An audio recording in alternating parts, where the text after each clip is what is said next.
Olá, estamos aqui hoje para mais um programa Encontro Fraterno. Hoje temos a alegria de ter o Wellerson Santos, que é palestrante, escritor e médium espírita. Ele nos fala hoje sobre evangelização infanto-juvenil espírita.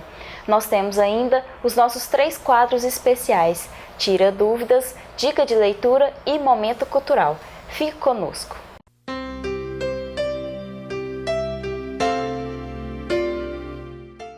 Estamos aqui hoje com o Wellerson Santos, que é palestrante, escritor e médium espírita. Hoje ele está conosco porque ele veio fazer uma turnê de palestras em Goiânia e, para nossa alegria, está aqui fazendo nossa entrevista. Wellerson, tudo bem? Tudo bem, Angélica. Seja bem-vindo. Muito obrigado, é uma alegria estar de volta a Goiânia, especialmente aqui no Encontro Fraterno. Hoje a gente vai falar um pouquinho sobre evangelização, das crianças e dos jovens. O que é isso dentro do Espiritismo? O que é evangelização? A evangelização infanto-juvenil talvez seja uma das tarefas mais importantes do nosso movimento espírita, porque é a tarefa de semear boas sementes, levar o Evangelho de Jesus à luz da doutrina espírita, à criança e ao jovem. Talvez isso nos faça recordar as palavras de Jesus quando ele esteve junto das crianças e os apóstolos segurando os meninos para que não se aproximassem. Jesus disse: deixai vir a mim as criancinhas, porque aqueles que se assemelharem às crianças, estes entrarão no reino dos céus. Mais tarde, quando Jesus retorna à pátria espiritual, no sermão do Ide e Pregai, ele concita aos apóstolos a levar a mensagem onde forem chamados. Ide e pregai, levai a minha mensagem a todos os povos e onde se fizer necessário. E a partir daí, nós que somos os cristãos, temos tentado levar a mensagem de Jesus por onde somos chamados. Encontramos no nosso movimento espírita o trabalho da evangelização infanto-juvenil, que vem despertar os valores nos corações da criança e do adolescente, para que mais tarde se tornem homens e mulheres de bem. Hoje em dia tem muitas teorias sobre essas crianças que vêm com algumas características diferenciadas. O que é isso? Como que a gente entende isso na visão espírita? Nós temos encontrado no campo da pedagogia um grande avanço. Hoje mudou-se muitos conceitos a respeito da educação, porque antes nós tínhamos aquele professor que ficava sentado na sua cátedra, onde ele era o intelectual, aquele que era detentor do conhecimento, e os seus educandos, que ele transmitia as informações. A pedagogia e os estudiosos do comportamento humano nos dizem que nós temos que ir até o educando. Nós precisamos descer as escadas para estar junto com ele, compartilhar as informações. Isso criou um elo muito grande entre aquele que está na condição temporária de educador com seus educandos. Nós também temos a proposta trazida por grandes estudiosos europeus e americanos em torno das crianças índigo e as crianças cristal, que é um grande avanço que traz a ciência, que a doutrina espírita não abraçou, embora Allan Kardec, no livro A Gênese, nos fala das crianças da nova era, que às vezes as pessoas confundem a proposta científica com a proposta da doutrina espírita. As crianças índigo e cristal é um estudo científico a respeito da aura das crianças, que na tonalidade azul seriam as crianças índigo e na tonalidade mais brilhante seriam as crianças cristal. Divaldo Franco lançou um livro falando a respeito desse assunto, onde ele traz a proposta destes estudiosos, fazendo uma correlação com o livro A Gênese de Allan Kardec, que seriam as crianças da nova era. Porque muitas pessoas nos perguntam assim: meu filho é cristal, meu filho é índigo. E, na verdade, criança é criança. Criança não tem uma denominação. Nós precisamos tratá-los de forma igual, dando a cada um segundo a sua necessidade para o seu aprendizado.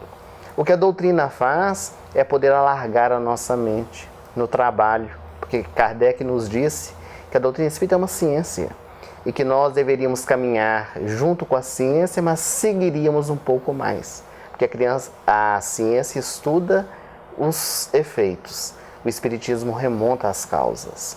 Aliado então à proposta da ciência, o Espiritismo vem nos trazer essa proposta de podermos arrancar de dentro o entendimento, trazendo a proposta da própria palavra educação, porque do latim educere é tirar de dentro.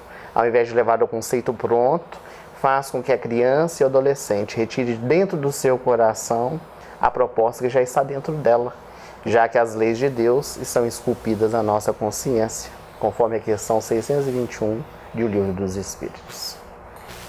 Eu fui evangelizada desde criança na casa espírita, né? Meus pais sempre levaram tanto a mim quanto o meu irmão, e hoje eu sou evangelizadora, mas eu vejo a grande diferença nesse modo de evangelizar, como você colocou. E eu tenho uma dúvida a respeito do que a espiritualidade fala em relação à orientação dos pais levarem os filhos para as casas espíritas e para a evangelização. O que nos diz? Essa é uma tarefa importantíssima. Nós costumamos dizer que a problemática que nós estamos passando hoje no nosso movimento espírita, em torno da evangelização infanto-juvenil, no que tange a ausência das crianças e dos adolescentes, se dão por dois motivos. Um deles é a falta da preparação do evangelizador, que não fala a linguagem da criança, que não atende. Nós vamos falar sobre isso ainda hoje no nosso programa.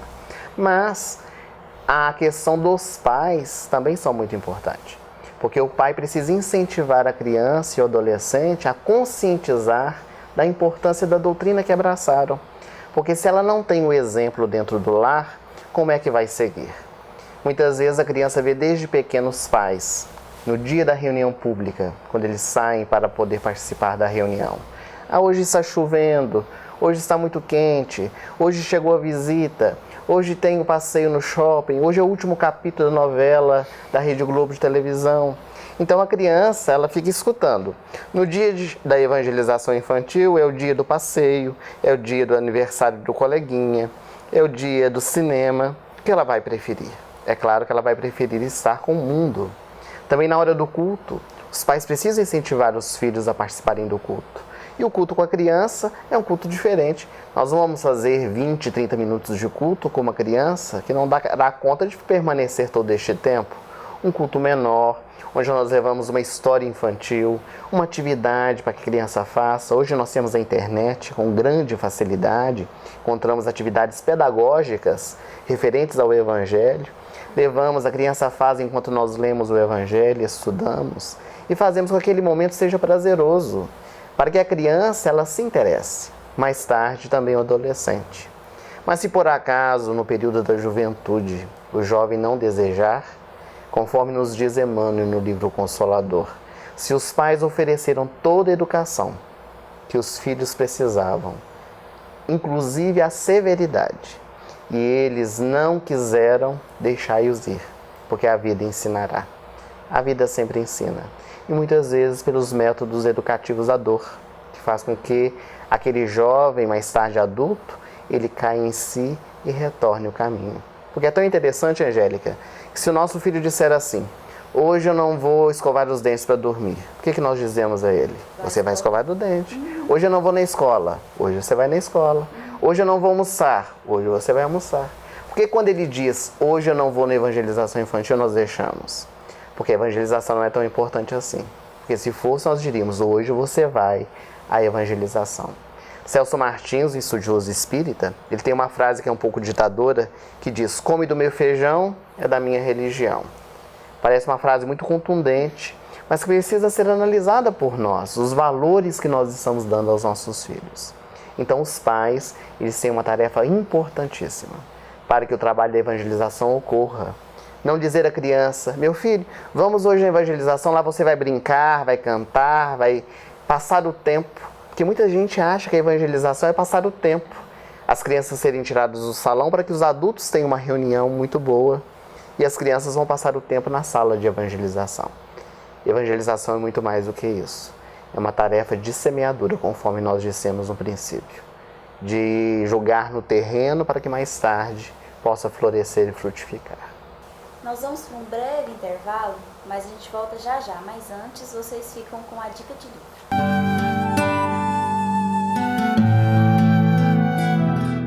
Olá, meus amigos! Estamos aqui hoje com muita alegria para trazermos para vocês uma dica de leitura.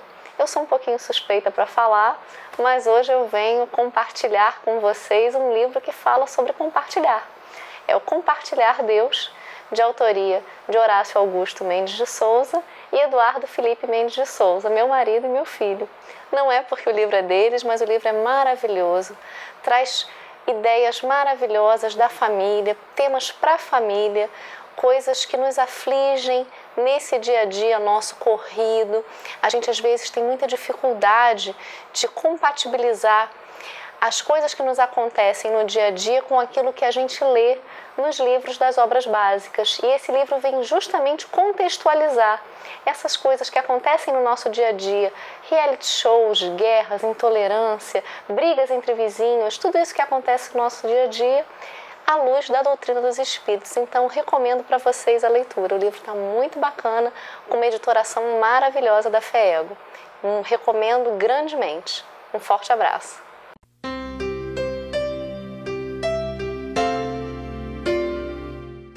Estamos de volta com o Ellerson Santos falando sobre evangelização infanto-juvenil espírita.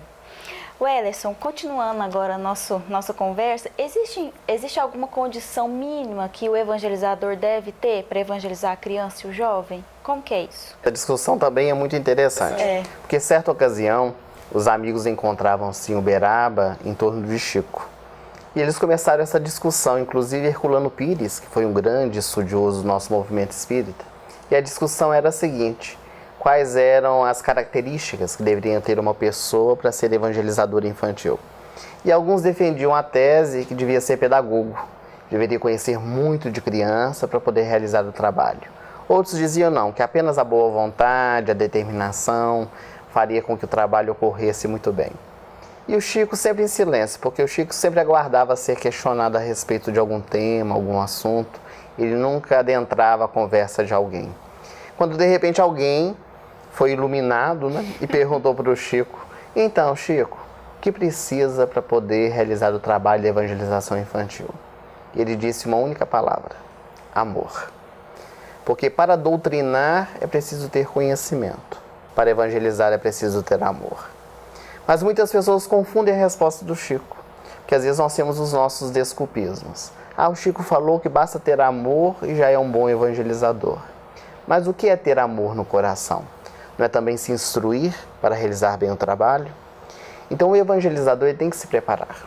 Ele precisa ter responsabilidade, precisa gostar de criança. Porque por incrível que pareça, nós temos evangelizadores que realizam o trabalho e não gostam de crianças. Para se realizar o trabalho com a infância e com a juventude, é preciso ter pelo menos um elan com a criança e com o jovem, falar a língua dele, pesquisar, gostar do que faz. Toda tarefa voluntária ela precisa ser feita com afinco, com responsabilidade, com determinação, porque ela é voluntária, mas é necessário nós termos o compromisso da realização da atividade. Então são vários os fatores que precisam ser despertados no coração do evangelizador para que ele realize um bom trabalho. Mas, indubitavelmente, o amor seria o principal. Realmente gostar da tarefa. E estar sempre atento a tudo que sai ao seu entorno. Nós costumamos dizer que o bom evangelizador é aquele que sempre está atento a tudo à sua volta. Está assistindo um programa de televisão, logo pensa em alguma coisa que pode usar dentro da sala de evangelização. Vai juntando dentro de casa caixinha de fósforo vazia, rolo de papel higiênico, vai andando na rua, qualquer lojinha que entra já procura alguma coisa para usar na aula seguinte. Sempre está procurando alguma coisa inovadora para que as crianças possam se interessar a respeito do trabalho realizado. Porque a criança e o jovem, nesse mundo tão competitivo que nós vivemos, tecnológico, nós precisamos também acompanhar.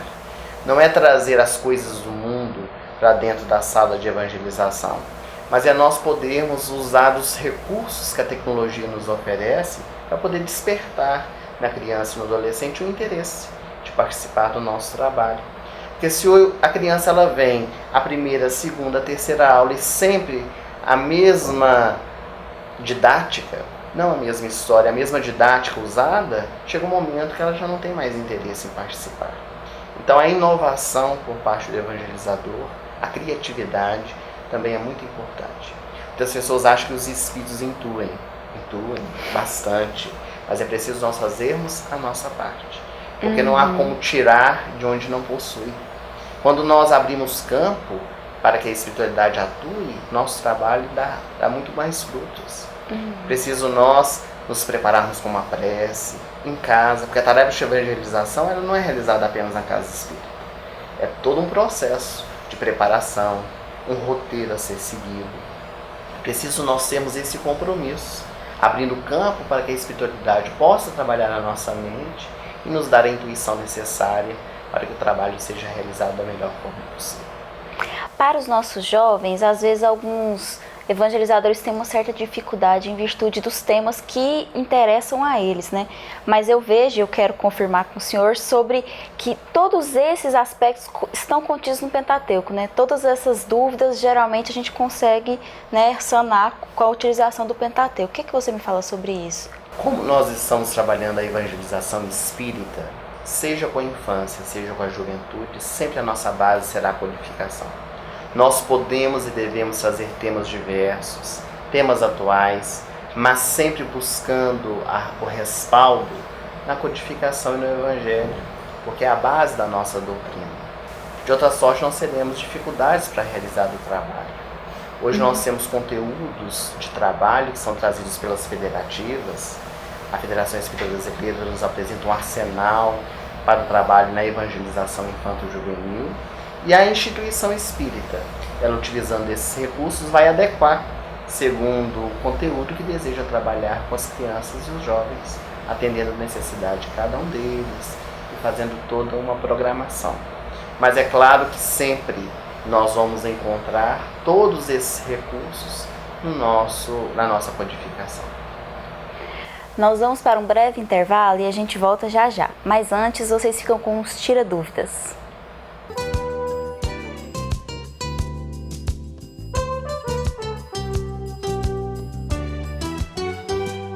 O programa Encontro Fraterno apresenta a você o Tira Dúvidas da semana. Nós vamos ter hoje a presença de Elzita Melo Quinta, que vai nos responder sobre a fé raciocinada. Como você vê, Elzita? O Espiritismo apregoa a fé raciocinada. Por quê? Fé raciocinada, liberdade para a arte de pensar, liberdade para o exercício pleno da consciência. Porque, veja bem, fé cega, faca molada. Tem uma música que traz esse verso, e realmente isso é uma realidade. A fé cega, aquela que não analisa, aquela que não pondera as circunstâncias, as exigências, ou mesmo as revelações, entre aspas, ela pode nos deixar em uma situação de ridículo. Porque se você tem o raciocínio habilitado a refletir, nada melhor do que você usá-lo na construção dos postulados espirituais. Porque a realidade da vida é a realidade da vida do espírito. Quem prossegue é o espírito. E quanto mais esse espírito estiver apto a perquirir, a comparar, a analisar, a definir, a achar saídas para suas situações, a encontrar explicações plausíveis para as grandes questões que inculcam, que incomodam a sua própria mente, mais segurança ele terá no caminho a assumir. Então, realmente, a doutrina espírita é a doutrina da fé raciocinada, aquela fé que realmente pode enfrentar a razão face a face, porque responde aos porquês, porque não omite e não proíbe, mas abre todas as comportas da alma para que essa alma possa perquirir, se instruir e iluminar-se sempre. Você assistiu ao programa Encontro Fraterno. Para maiores esclarecimentos, acesse tiradúvidas@feego.org.br. Obrigada.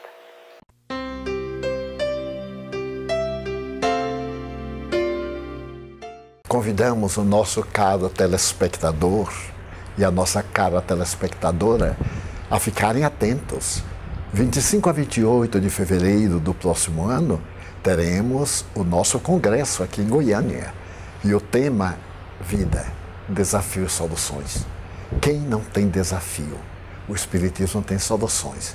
25 a 28 de fevereiro de 2017, o nosso congresso aqui no Centro de Convenções.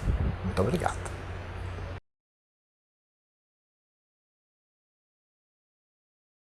Olá, amigos, amigas. Eu estou aqui para fazer um convite para vocês. Um convite para uma causa humanitária, que é o Fraternidade Sem Fronteiras. Uma causa que cuida das crianças em uma região muito necessitada, que é a região da África. Várias crianças, milhares de crianças, 3.000 crianças hoje são atendidas, mas outros milhares ainda não são atendidas nas suas diversas necessidades. E é um grupo que se dedica de ser humano para ser humano, sem entraves de nenhuma escola religiosa, sem entraves de escolas sociológicas, apenas com a vontade de ajudar.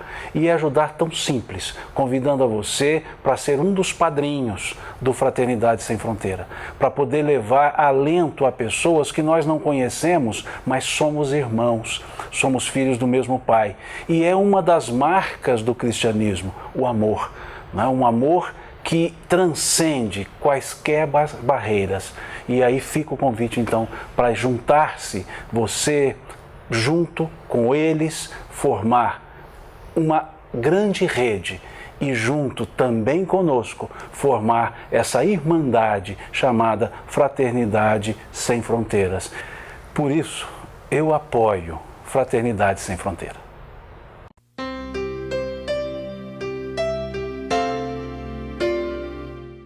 Estamos de volta com o Ellerson Santos falando sobre evangelização infanto-juvenil espírita.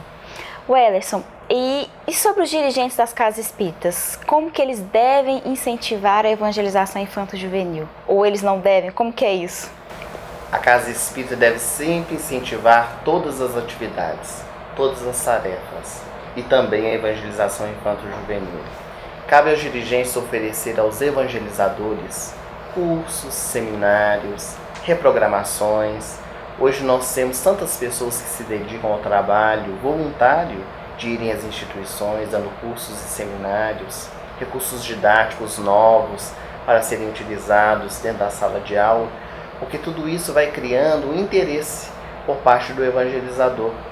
Seria interessante também que nas instituições espíritas se fizessem reuniões bimestrais, trimestrais, a escolha de cada instituição, da reunião dos próprios evangelizadores, para que eles possam trocar as suas experiências. Porque às vezes nós descobrimos uma atividade super legal dentro da nossa sala e não compartilhamos com os outros dentro do nosso próprio grupo. Então essa troca de experiências, ela vai crescendo cada vez mais. Infelizmente, algumas instituições, alguns presidentes não gostam da evangelização infanto-juvenil. Até uma palestra do Divaldo, que ele se refere a isso, a pessoa perguntou: e se o dirigente da casa espírita não gosta da evangelização infanto-juvenil? E ele diz brincando: eles vão desencarnar. Deixa passar, porque vai passar. Porque é inconcebível nós sermos um movimento dentro da nossa casa espírita que não valorize aqueles que serão o futuro. Se nós não semearmos, quem é que vai continuar o trabalho? Então é necessário ter um incentivo por parte dos coordenadores, para que os evangelizadores sejam sempre atentos à sua responsabilidade, tendo também novas oportunidades de trabalho dentro da tarefa que abraçaram. Mudando um pouco de assunto e falando um pouco sobre a ONG, né? Fraternidade Sem Fronteiras. Conta um pouco pra gente sobre isso. Na verdade, a ONG está um pouco dentro do assunto também, porque o trabalho da Fraternidade Sem Fronteiras, que é um trabalho tão grandioso realizado na África, em Moçambique. Hoje a ONG atende a mais de 3.000 crianças em 8 aldeias em Moçambique. Moçambique é um dos países mais pobres da África, onde algumas aldeias, 20% da população, são contaminadas com o vírus HIV. São milhões de crianças órfãs em toda a África. E o projeto tem acolhido essas crianças com o auxílio de tantas pessoas que têm se sensibilizado com a proposta do trabalho apadrinhando as crianças, fazendo doações esporádicas para que o projeto possa acontecer. O projeto ele tem o intuito de acolher a criança, dar a ela alimentação, dar todo o recurso de higiene, dar também o apoio pedagógico nas escolas e também a orientação espiritual.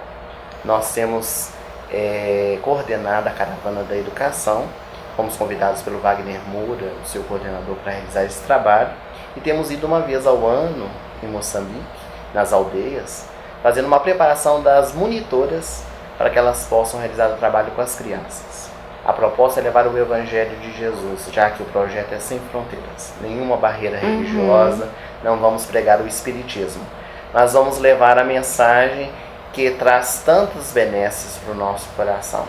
O ano passado nós estivemos pela primeira vez, no mês de abril, levamos um livro para que elas trabalhassem 52 lições, 52 semanas de trabalho, dando um ano, e agora em julho nós vamos retornar, levando um novo livro com 52 lições para que elas possam trabalhar mais um ano. Que bem. E vermos o resultado do trabalho, fazermos os ajustes necessários. Temos divulgado esse projeto por onde passamos, com o aval de tantas pessoas do nosso movimento espírita, como Haroldo Dutra, Simão Pedro de Lima, agora tivemos a adesão de Divaldo Franco, também artistas da Rede Globo Televisão, Reinaldo Giannichini, quando soube do projeto, abraçou e fez a sua divulgação.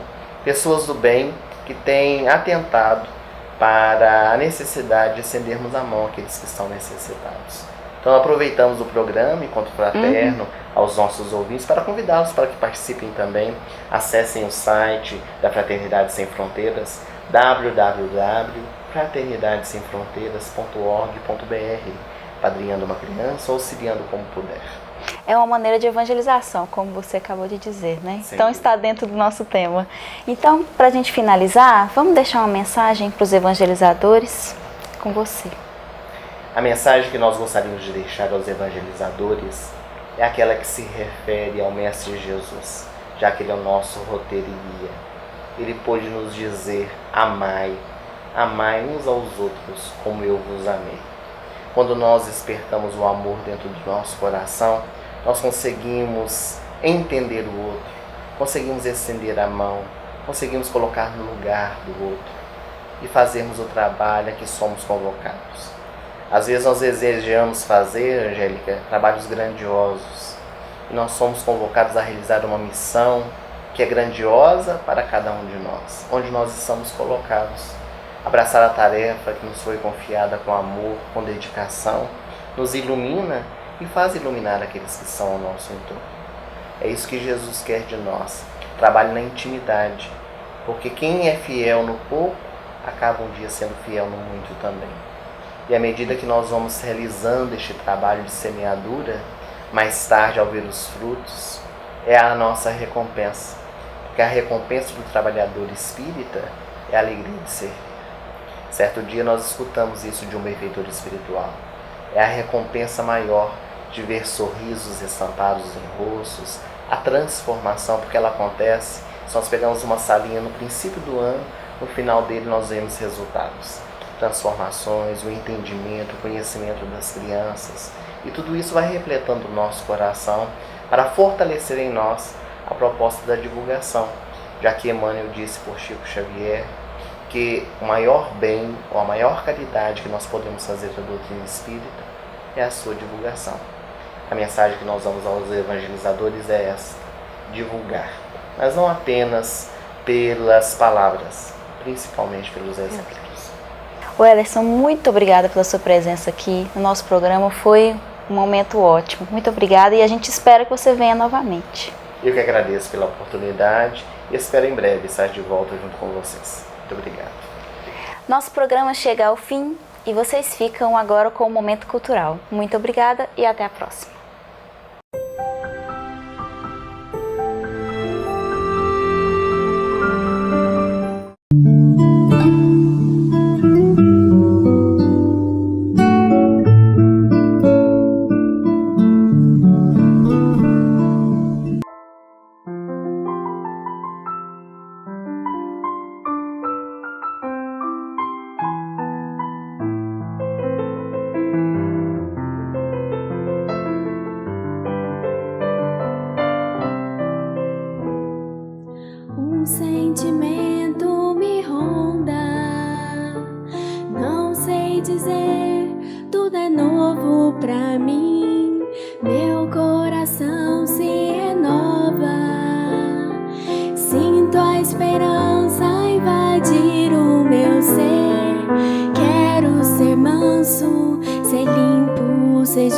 sou e pobre de espírito ser.